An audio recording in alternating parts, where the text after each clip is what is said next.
ವಿರೋಧ ಲೆಕ್ಕಿಸದೆ ಪ್ರೀತಿಸಿ ಮದುವೆಯಾದ ಯುವತಿ ಅಳಿಯನ ಮನೆಗೆ ಬೆಂಕಿ ಹಚ್ಚಿದ ಮಾವ.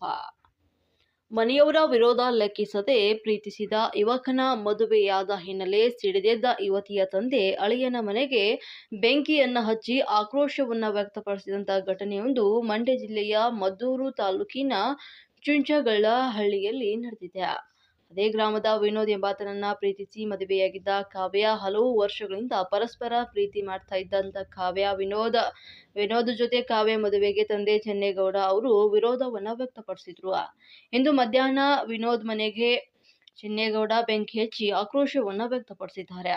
ಘಟನೆಯಲ್ಲಿ ಬೆಂಕಿ ಹಚ್ಚಿದ ಚೆನ್ನೇಗೌಡನಿಗೆ ಸಣ್ಣಪುಟ್ಟ ಗಾಯಗಳಾಗಿದ್ದು, ಮನೆಯಲ್ಲಿ ಯಾರೂ ಇಲ್ಲದ ಕಾರಣ ಅನಾಹುತ ತಪ್ಪಿದೆ. ಮನೆಯಲ್ಲಿದ್ದ ಪೀಠೋಪಕರಣ, ಎಲೆಕ್ಟ್ರಾನಿಕ್ ವಸ್ತುಗಳು ಮತ್ತು ಬಟ್ಟೆಗಳು, ಇತರೆ ವಸ್ತುಗಳು ಬೆಂಕಿಗೆ ಆಹುತಿಯಾಗಿದೆ. ಗಾಯಾಳು ಚೆನ್ನೇಗೌಡ ಚಿಕಿತ್ಸೆಗಾಗಿ ಆಸ್ಪತ್ರೆಗೆ ದಾಖಲಾಗಿದ್ದಾರೆ. ಸ್ಥಳಕ್ಕೆ ಅಗ್ನಿಶಾಮಕ ಸಿಬ್ಬಂದಿ, ಪೊಲೀಸರ ಭೇಟಿ ನೀಡಿದ್ದಾರೆ. ಮದ್ದೂರು ಪೊಲೀಸ್ ಠಾಣಾ ವ್ಯಾಪ್ತಿಯಲ್ಲಿ ಪ್ರಕರಣ ದಾಖಲಾಗಿದೆ.